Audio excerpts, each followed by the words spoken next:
Eu acho que a cobertura jornalística pode ajudar e muito a gente entender um pouco mais o que é um adolescente em conflito com a lei, né? A gente entender como esses adolescentes em conflito com a lei sofrem preconceitos, o quanto há uma violência contra eles. Eu não sei se é possível inverter, eu não sei se a gente consegue, somente com a imprensa, fazer com que as pessoas enxerguem a realidade. Eu acho que tem um papel fundamental, mas principalmente eu acho que uma educação, começa muito da educação da escola, da educação de casa, da educação da cidadania. Não sei se só a mídia, só a imprensa conseguiria fazer isso, mas eu acho que ela pode muito abrir portas e mostrar a realidade. Infelizmente, pelos números que a gente acompanhou aqui, divulgados pela ANDI, a gente não tem feito isso. E eu, como parte da imprensa, me sinto envergonhada, inclusive, de a gente não dar o destaque necessário a isso e muitas vezes a gente não está falando a verdade.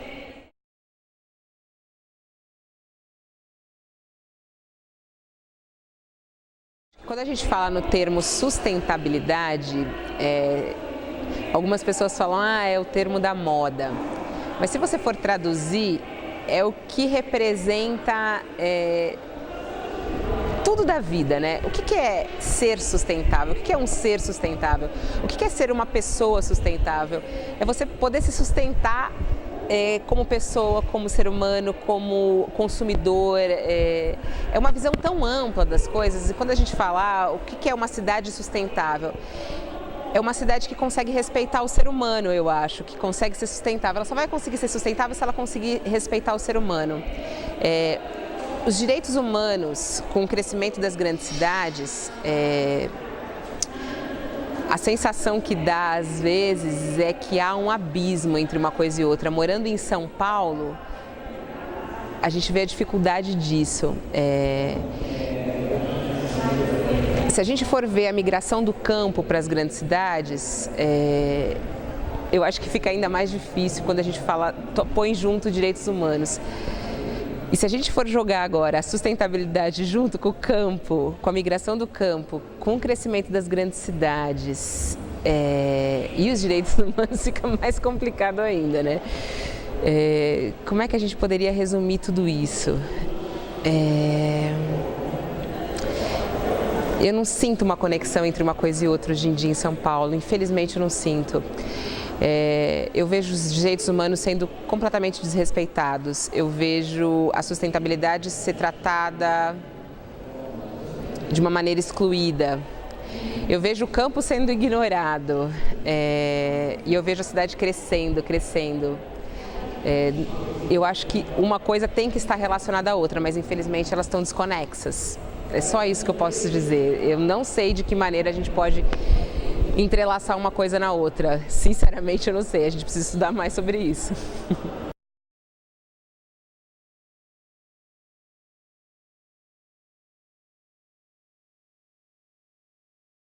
Nenhuma cidade pode excluir a criança, adolescente. É o início da vida, eles são tudo, né? Eles são o futuro, eles são a nossa expressão, né? Do que nós queremos um dia construir. São Paulo não é fácil para criança e para adolescente hoje, infelizmente. A gente vê pouquíssimos lugares de lazer, pouquíssimos lugares para as crianças brincarem. As crianças vivem presas nos seus prédios, nos seus condomínios. A gente vê uma privação de liberdade total. A gente vê maus tratos nas crianças que são excluídas socialmente, que vivem em periferias ou que vivem em favelas em São Paulo.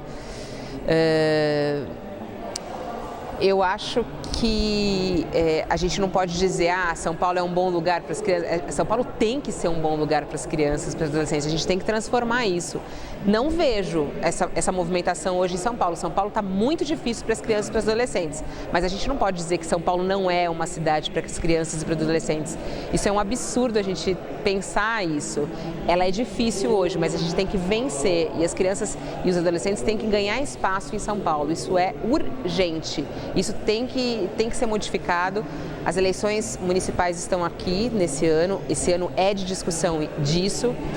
Inclusive lá na CBN a gente tem discutido muito isso, políticas públicas que possam abrir espaço para a expressão das crianças e dos adolescentes. Eu acho que assim como o rádio, a imprensa como geral tem que denunciar isso, tem que bater o martelo e tem que fiscalizar a questão das escolas.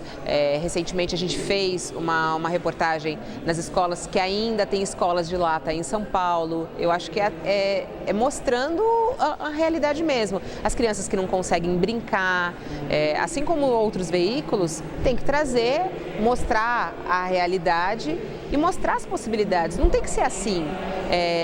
Tem que ter espaço, não é normal não ter uma área de lazer, não é normal a criança ter que estudar num ambiente ruim, numa escola que aquece, numa escola de lata, ter condições péssimas de estudo, não é normal uma criança estar na rua.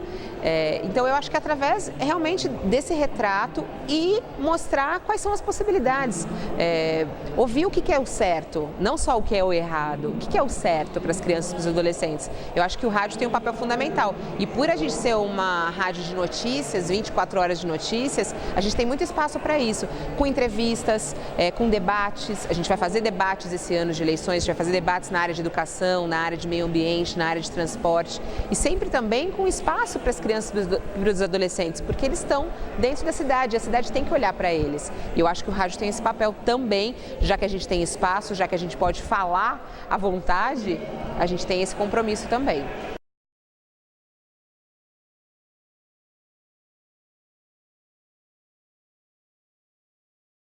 Eu vejo essa experiência que eu tive muito mais como uma aproximação mesmo da minha família, de a gente estar junto num momento muito difícil e num momento de luta. Não me senti em nenhum momento explorada. Não sei se eu consigo fazer uma ligação do meu trabalho aos 13 anos, na pizzaria da minha família, com os meus pais, com meus irmãos, com o que a gente vê aí pelo mundo da exploração do trabalho infantil, da exploração de mão de obra das crianças e dos adolescentes. Sinceramente, eu não consigo ver uma relação entre uma coisa e outra, mas eu acho que isso me fez refletir um pouco. Eu acho que quando eu olho uma criança trabalhando, talvez eu possa me relembrar de alguns momentos do que é você não ter o seu tempo inteiro para o estudo e para a brincadeira. Realmente é algo a refletir. Eu acho o trabalho infantil uma violência contra a criança tem que estudar, a criança tem que brincar, a criança tem que ter liberdade para viver. Eu acho que a responsabilidade para as crianças e para os adolescentes, ela precisa ter um limite. Infelizmente, a imprensa não cobre isso da maneira correta. Eu me sinto com a obrigação ainda mais de cobrir isso.